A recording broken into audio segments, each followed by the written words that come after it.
దేవుడు ఈ గొప్ప అవకాశం ఇచ్చినందుకు దేవునికి స్తోత్రం. హల్లెలూయా. ప్రార్థన చేసుకుందాం. ప్రేమ నమ్మకం కలిగిన దేవా, నీకు స్తోత్రములు స్తుతులు చెల్లిస్తున్నాను తండ్రి. మరి ఇదిగో ఈ సమయంలో ప్రభువా, ఈ దీనురాలిని జ్ఞాపకం చేసుకుని ఆయన ఏ వాక్కు వీరికి నేను బోధించాలో మీరు బయలుపరచండి దేవా. ఎందుకంటే నాయన, నా జ్ఞానము సరిపోదయ్యా. మీరు పరిశుద్ధమైన జ్ఞానము, పరిశుద్ధమైన వివేచన మాకు అనుగ్రహించండి. నేను కాదు ప్రభువా మాట్లాడేది. పరిశుద్ధాత్మదేవా, మీరే మాట్లాడండి.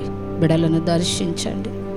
ఏ ఆశతో నీ సన్నిధికి వచ్చారో ఆశ కలిగిన హృదయాలను నేను తృప్తిపరిచే దేవుడనన్నావు. కాబట్టి ప్రభువా, మరి వాక్యం చేత బిడలను తృప్తిపరచమని, నీ వాక్యం చేత వారిని బలపరచమని, ఏ ఆశతో నీ సన్నిధికి వచ్చారో మరి వారి కోరిక నెరవేర్చి నేను ఆశీర్వదించే దేవుడనని సెలవిచ్చిన దేవా, నీకు వందనాలు చెల్లిస్తూ ప్రతి విషయంలో నీ నామానికి మహిమకరంగా ప్రతి వాక్కు నాయన వారి హృదయంలో ఫలించినట్టు నువ్వు సహాయము దయచేయమని నజరేయుడైన యేసు నామమున అడుగుచున్నాను తండ్రి. ఆమేన్. మరి దేవుడు మనల్ని రెండంతలుగా ఫలింపచేస్తానంటాడు కదా. మొదటి కంటే రెండంతలుగా మేలులను అనుగ్రహించే దేవుడను అని వాక్యంలో ఉంది. మరి మనము రెండంతలుగా ఫలించాలంటే చాలా వరకు మనము ఎప్పుడు కూడా ఆశీర్వదింపబడాలని, దీవించబడాలని మనం కోరుకుంటూ ఉంటాం. మరి ఆశీర్వాదానికి, దీవెనకు ముందుగా మనం కొన్ని శ్రమలు అనుభవించాలి. శ్రమ తర్వాతనే మనకు దీవెన. హల్లెలూయా, హల్లెలూయా. చూడండి, మరి యోబు గ్రంథంలో మనం ప్రతిసారి యథార్థవంతుడని, మరి ఆయనలో ఏ లోపం లేకపోయినా మరి ఎన్నో శ్రమలు అనుభవించాడు కదా. దయచేసి యోబు గ్రంథము 1వ అధ్యాయము మరి ఒకసారి చదువుదాం. 1వ అధ్యాయంలో 1వ వచనమే చదువుతాను నేను. చూడండి. ఊజు దేశమందు యోబు అనే ఒక మనుష్యుడు ఉండెను. అతడు యథార్థవర్తనుడు, న్యాయవంతుడునై దేవుని యందు భయభక్తులు కలిగి చెడుతనము విసర్జించినవాడు. హల్లెలూయా.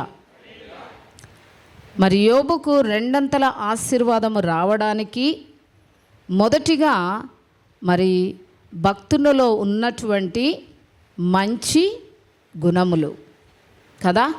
మనిషి అన్నప్పుడు మన లోపల రెండు ఉంటాయి. మంచి ఉంటుంది, చెడు ఉంటుంది. మరి ఈ చెడు అనేది సాతాను ఇచ్చే ఆలోచన, మంచి అనేది దేవుడిచ్చే ఆలోచన. మరి యోబు భక్తుని విషయంలో మనం చదివినప్పుడు మొదటిగా ఆయనకున్నటువంటి క్యారెక్టర్ ఏంటి? యథార్థవంతుడు. హల్లెలూయా, హల్లెలూయా. మరి ఈరోజు చదువుతున్న మనకి నిజంగా రెండంతల ఆశీర్వాదం మనకు కావాలని ఆశ ఉందా? అయితే మనకు కావాల్సింది మొదటిగా యథార్థత. హల్లెలూయా. ఏముండాలండి? యథార్థత అని చాలా చెప్పుకుంటామండి, కానీ నిజంగా అది కలిగి ఉంటే చాలా సంతోషం. యథార్థమైన మనసు కలిగిన వారు దేవునికి లోబడతారు. యథార్థమైన మనసు కలిగిన వారు దేవుడు చెప్పినట్టుగా వింటారు. యథార్థమైన మనసు కలిగిన వారు ఆరాధించడం అనేది, మరి ప్రతిసారి దేవుని సన్నిధిలో నిలిచి ఉండాలని ఆతురత కలిగి మరి పరిగెడతా ఉంటారు. చూడండి, ఇతనిలో చాలా గొప్ప విషయాలు మనం నేర్చుకుంటాం. మరి రెండవదిగా న్యాయవంతుడై ఉన్నాడు.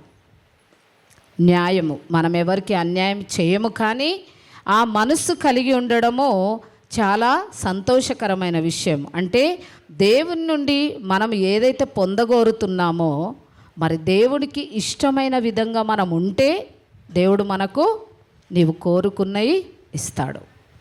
మరి దేవుడు కూడా కొన్ని ఇష్టాలు ఉంటాయి కదా. అవునా కదా? దేవుడు నిన్ను ప్రేమిస్తున్నాడు, నిన్ను ఆశీర్వదించాలని ఆశపడుతున్నాడు. కానీ దేవుడు కూడా ఒక కోరిక కలిగి ఉంటాడు. నా కుమార్తె, నా కుమారుడు నన్ను పోలి నడుచుకోవాలంటాడు.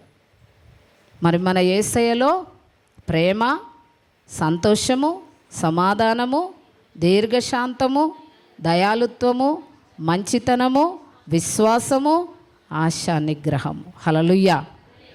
ఎన్ని ఉన్నాయి కదా? 9. మరి ఇందులో మనం ఏమేమి కలిగి ఉన్నాం? నిజంగా దేవునిలో మనం ఫలించాలంటే, దేవుని దగ్గర నుండి రెండవ వంతులుగా ఆశీర్వాదం మనం పొందుకోవాలంటే, మరి యోబు ఎంతో కష్టపడ్డాడండి. ఆయనకు వచ్చినటువంటి శ్రమలు మనం ఎవరము అనుభవించట్లేదండి. ఏదో కొద్ది శ్రమ మనం అనుభవిస్తున్నట్టు ఉండొచ్చు, కానీ మరి యోబు భక్తునికి చాలా శ్రమలు వచ్చాయి. ఇంత యథార్థంగా ఉన్నా ఎందుకు రావాల్సి వచ్చింది? ఎందుకు శ్రమ వచ్చింది యోబు భక్తునికి? ఛాలెంజ్ అండి. దేవుని దగ్గర ఛాలెంజ్ చేసింది సాతాను.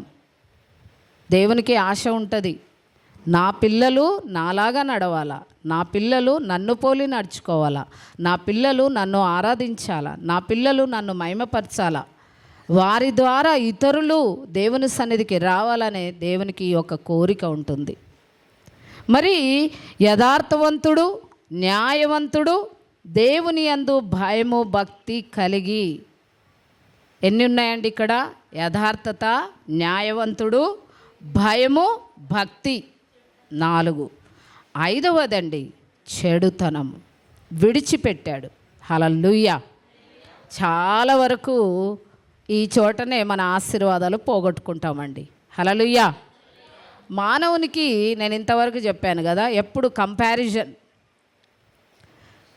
కంపారిజన్లో ఉంటారు.